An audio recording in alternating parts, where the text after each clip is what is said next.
Okay, we're going to talk more about correlation in 5.3. Here's some apple cores, grandpa apple core and a mom and dad apple core and baby apple core. So they're correlated. Get it? Hilarious. Okay, so the scatter plot here shows the number of missed classes for a college class and the corresponding semester grade. The equation of the best fit line is y equals negative 9 fourths x plus 85, and that is your blue line that is graphed there. First thing we need to do is describe the slope of the line. Now we obviously know that we're in y equals mx plus b form here.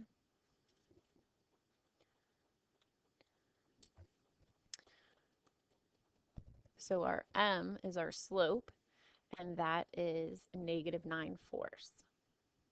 So that's not describing it, that's just saying what it is. To describe it, we need to figure out what this actually means. Keep in mind, anytime you're working with slope, you're talking about rise over run. And when you're looking at a coordinate plane, the rise is going vertical, and your vertical is your y values.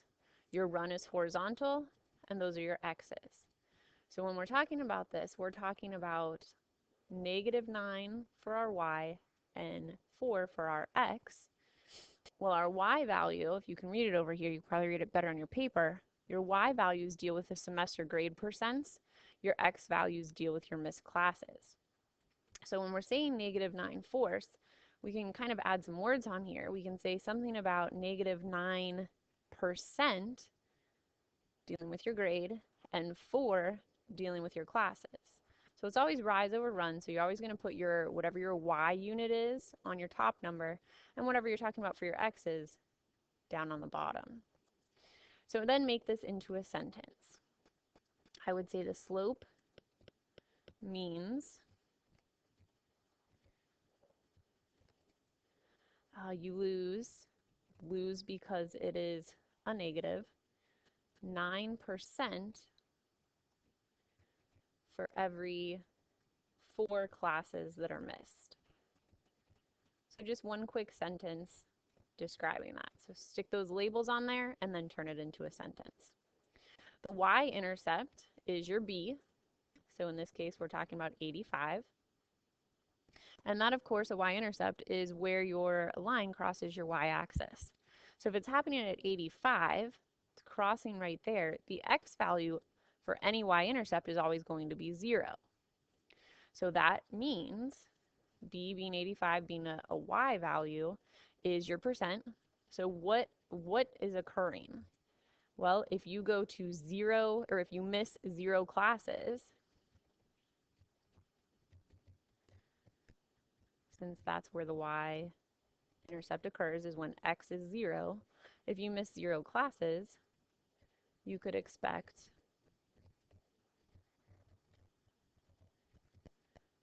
to get an 85%.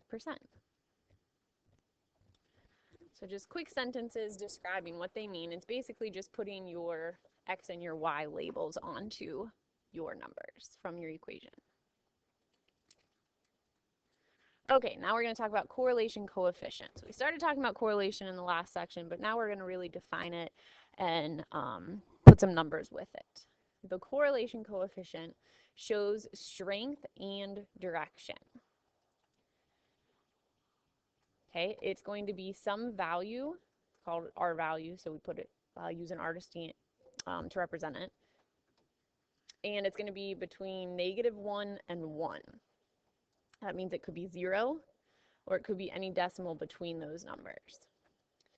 If it is 0, or anywhere close to 0, the strength of it is very weak. There's a very weak correlation between whatever two quantities you're talking about.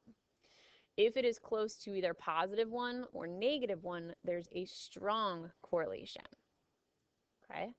If it's a negative number, we say it's a negative correlation, which is going to mean there's a negative slope. If there is a positive number, it's a positive correlation, which means there's a positive slope. So to show you a couple examples here, let's say our correlation coefficient is 0.9. So that's a positive correlation, and it's very strong. That means the points in your scatter plot are going to almost be a perfectly straight line. So the correlation coefficient here could be 0.9. Another example of 0.9 could be this. So it doesn't tell you anything about the slope of it other than that it's positive, but it doesn't tell you if it's more steep or more flat. What it's telling you is that, first of all, it's positive slope and that the points from your scatter plot almost perfectly line up.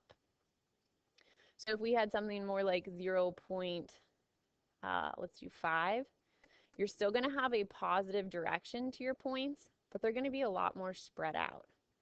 You could see that there's definitely that positive trend, but they're not perfectly lined up. They're further away, so if I drew a line of best fit, your points are going to be further away from that line. R equals 0 is going to be completely random. There's no correlation. They're all over the place. I don't know if I would draw a line this way, that way. I don't know how to draw a line through this. It's just very random. If we're talking about negatives, let's do a strong negative one, maybe negative 0.8. So now I have to go in a negative direction, a negative slope direction, and 0.8 is going to be pretty nice and tight, but not exactly perfect. Okay, so you might have a couple things that are a little bit crazier, but pretty nicely lined up. Let's go negative 0 points, let's do a 6. So you're just going to spread out a little bit more. Maybe you've got a couple weird ones, something like that. Okay, still have that negative direction, but things are a little more spread out. Another version of R equals 0. Doesn't have to have a ton of points. There just isn't going to be a nice way to tell. So like you might think, oh, well, I could draw a line like that. Sure, you could, but you could also draw a line like this, and I don't know which one's better. So there's no correlation telling you which way that should happen. Okay, so I would say strong is anywhere between positive or negative 0.8 through positive or negative 1. Okay, so 0.8 to 0.1, or 0.8 to 1, or negative 0.8 to negative 1. Moderate, you're going to be somewhere like 0.3 to 0.7. And you're going to be pretty weak if you are from 0 to 0.2. Okay. Correlation coefficient does not tell you if one thing is causing the other. It's only telling you that there is some kind of relation. So this is not telling you anything about causation. So back on this last example, we could not say, while it's pretty obvious there's a negative correlation, this one I would guess maybe might be around negative 0.8, negative because we're going down, and 0.8 because it's got a pretty nice straight line to it, but they're a little bit spread out. So that is not telling you that the number of missed classes or the number of classes you miss is going to cause your semester grade to go down, and it's not telling you that your semester grade going down is going to cause you to miss classes. We can't get that information from here. All we can say is that there's a strong negative correlation. So don't confuse correlation with causation. We don't have enough information here to know if there's causation. Okay, now I'm going to show you, I've showed you in the last section how to do a scatter plot in your calculator, but I'm going to show you one more time. I want to make sure that you have everything listed out, all of your steps. You need to write these down. If you want to pause the video and write them all down first, that would probably be a good idea. And I'm also going to show you how to find the correlation coefficient on your calculator. And yes, you are expected to memorize these steps. If you do maybe a handful, 4 or 5 of these scatter plots and go through all the steps, you will probably just remember the steps pretty easily. It's not like you need to sit down and memorize these lists. Do a few of the problems and you're going to remember. And if you don't, you can always look through the menus and find the items. So don't be overwhelmed with that. Once you practice it a few times, it should stick with you. Okay, so the very first thing you need to do is enter your data. I'm going to move this stuff around so I can see better. So if you haven't, rewind this video and write those steps down before I move them all around and they're not on the screen. All right, so first thing, we have to enter the data that's given to us. So press home, go to 1 for new document. We don't want to save what's in there. And we want to add lists and spreadsheets. Okay, then you're going to enter your data in the 2 columns. Be sure to name each column. So A, we're going to call that, that's our X column, so we're going to call that age. This button or this box you're going to skip. This would be if you were doing a formula. We are not doing a formula, so skip that, and then start typing your data in. You can either press arrow down to get to your next box, you can press tab to get to the right side, or you can press enter, it will take you straight down as well. Okay, so pause the video, type in the rest of that column, and then also do your time column.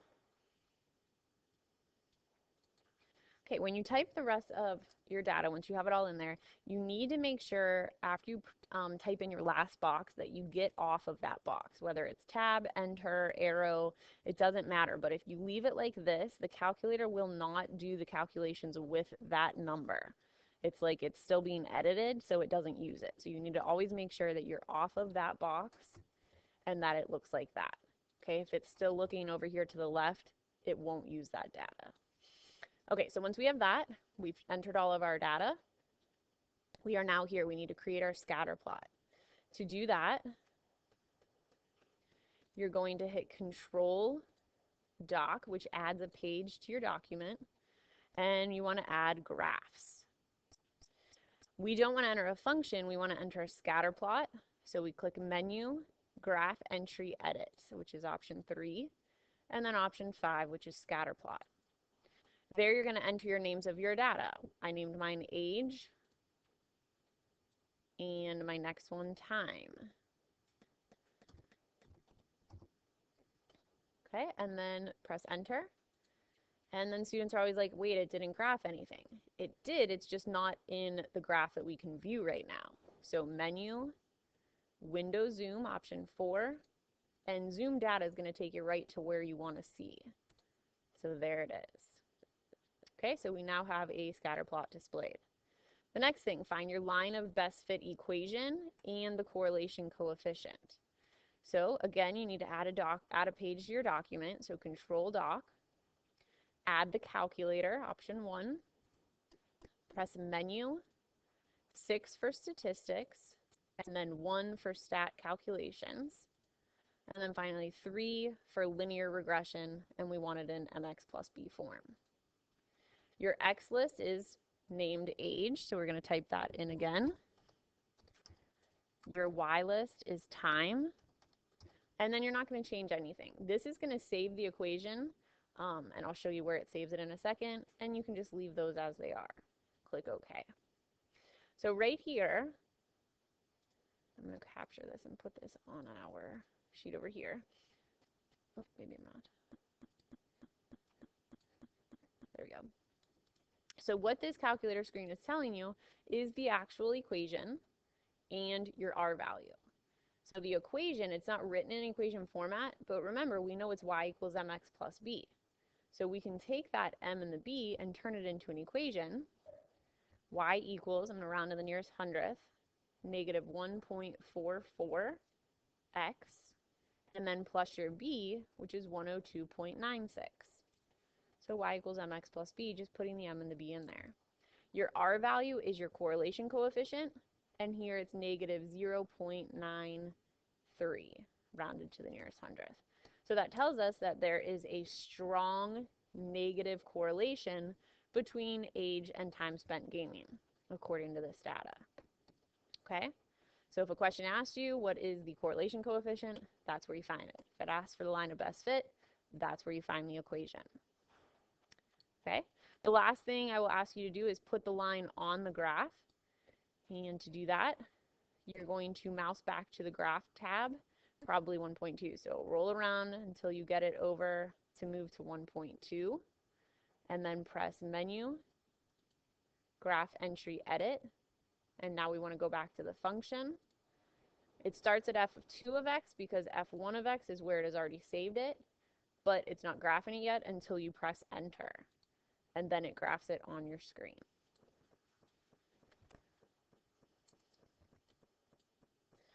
Okay, the last thing to talk about is residuals.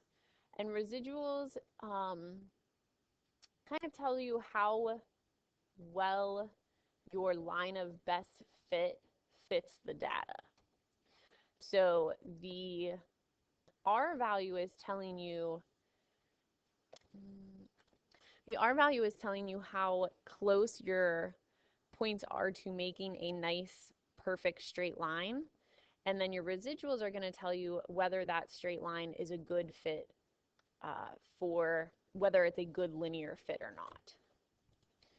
So residuals are found by taking your actual data, which would be right here, given to you in your problem, and then subtracting off your predicted amount. And your predicted amount is found by finding the equation, the line of best fit. So the first thing I need you to do is pause this video and come up with the equation for the line of best fit. So you're going to follow the steps we just did in the last problem to come up with your line of best fit. Pause the video and do that now. Okay, so I completed all of the steps to have my scatter plot and my line of best fit drawn. I got my equation and my R value. So if you notice that the R value, it's saying that there is a very strong positive correlation between time and subscribers. Okay, that means that basically as one goes up, so does the other, which is definitely true. However, as I'm looking at my line of best fit, I can tell that that's not a great line of best fit.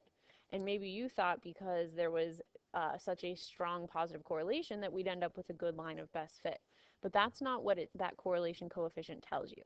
It just tells you how much things are happening, how they're correlated. It does not tell you whether the linear regression that we used, the line of best fit that we used, if that's the best model for the data.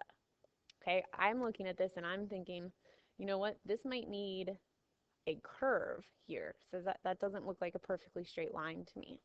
So it is telling me that there's an increase happening with one quantity as the other increases, but it's not telling me that linear is the best option.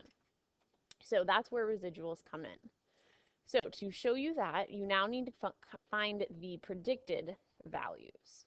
The way you can do that is you can plug into your equation.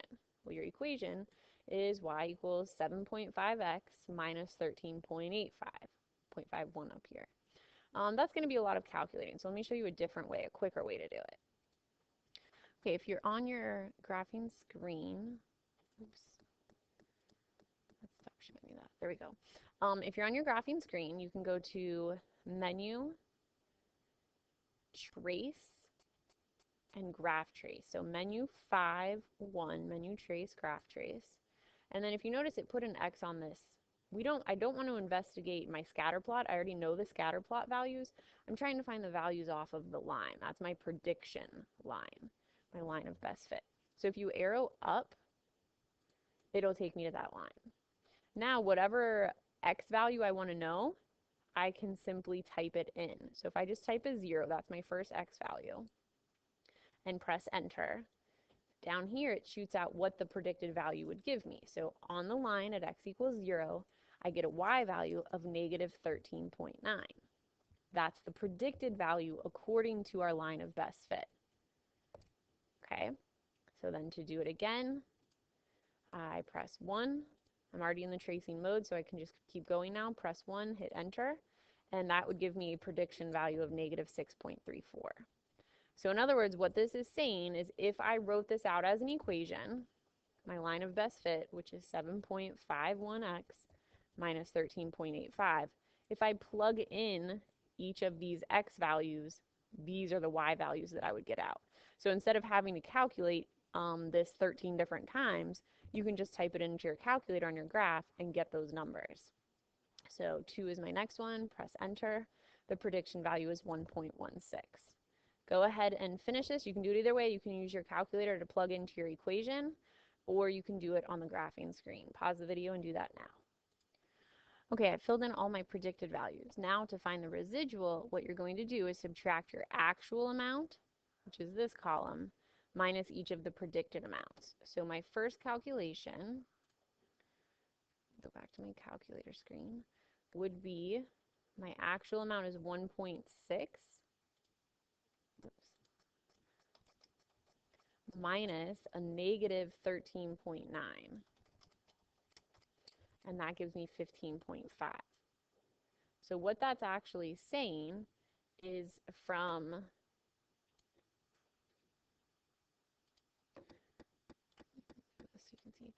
this plotted point to the value here on my line of best fit, that's a distance of 15.5 units. Okay, so if I do 2.7 minus a negative 6.34 for my 1 year, I get an answer of 9.04. So again, that means from here, from my point at 1 to my point on my line, there's a distance of 9.04. So that's all you're doing. All this is doing is calculating each of these distances. If the scatter plot points are above the line, they're going to be positive. And then here where the scatter point is below the line of best fit, you're going to have negative values. So that's all the residuals are. It's just the calculation of the difference between what the actual value was versus what the predicted value from your line of best fit is. Go ahead and finish subtracting these and put in your residuals for each of those. Okay, so there are my residuals. You can see that the biggest one is the very last one I did, which makes sense because that is the data point that is furthest from my line of best fit. Okay, so what do we do with all of these? So now that we've done all of that work, we are going to do a residual plot. The residual plot is going to be a little display of those values. So we're going to do it in time in years since 2005, which is what we worked in for x's. So on your x-axis, I'm just going to label these. Here would be my 0, 1, 2, 3, 4. Okay, so go ahead and label yours. And then if you look at your residuals, so this is what we're graphing here. Our residuals go anywhere from 20 all the way down through negative 11. So maybe counting by 5s would fit here. So positive 5, 10, 15, 20. Basically what you're looking at are quadrants 1 and 4 here. So like the rest of your coordinate plane would be over here, but we don't need those values. Okay, and then you're just going to plot this stuff. And keep in mind, when you're plotting now, you're not looking at these two columns. So here's your x, here's your y. So 0, 15.5, 1, 9.04, 2, so x value of 2 goes with 3.24, x value of 3 goes with negative 2.27. Pause the video, finish plotting. Okay, so here's my residual plot. Keep in mind this is not a scatter plot. This was formed from a scatter plot that we did already. So this is the scatter plot that the residual plot came from. Okay, now what this residual plot is telling us is that our linear line of best fit here is probably not the best option. And the way we know that is a good residual plot should be completely random. There should be no pattern. So if your line of best fit was a good line of best fit and it really truly represented your data, it should look like a crazy, totally random plot.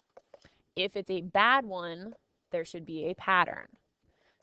So it could be something like that. It could be this.